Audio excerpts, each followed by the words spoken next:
Deux nouvelles affaires de détournement de fonds publics secouent le pays.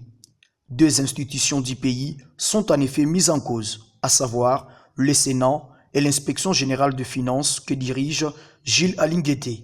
La première a été révélée par le ministre de la Justice, Constant Moutamba, qui a annoncé l'ouverture d'une enquête au Sénat.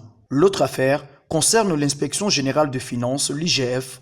L'institution aurait perçu 750 000 $ de la GECAMINE pour la formation des agents et cadres de cette entreprise publique. Cela fait suite à des soupçons de détournement des fonds au bureau sortant. Maître Jean Kapongo pense que s'il y a un effet au niveau du gouvernement, cela s'agirait de la violation du droit de l'homme. Lorsque le peuple n'arrive pas à profiter des recettes qui sont collectées auprès des régies financières, vous allez voir que ce peuple-là va connaître la misère, et cette misère fera de sorte que ce peuple ne puisse pas tolérer l'existence de certains politiciens qui occupent certains postes.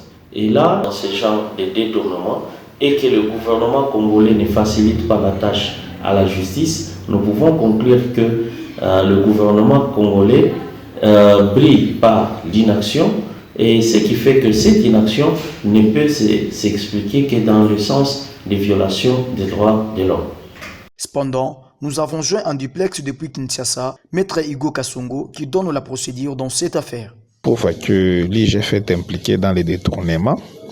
Donc, le patron de la justice doit se référer à la présidence, et la présidence doit mettre l'IGF à la disposition de la justice afin de répondre s'il y a des indices de culpabilité qui pèsent sur l'IGF. Donc, ils vont répondre. Si on parle de l'IGF, nous voyons les inspecteurs des finances de l'IGF.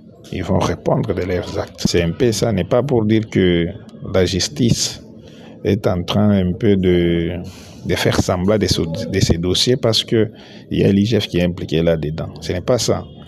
Donc nous devons donner le temps à la justice de terminer avec les enquêtes, de savoir les personnes qui sont impliquées dans les dossiers, afin de les interpeller, qu'ils puissent venir se défendre parce que chaque personne a le droit de se défendre. Le ministre de la Justice, Constant Moutamba, a expliqué que les enquêtes visent à éclairer les Congolais sur cette situation. En attendant, l'affaire reste à suivre.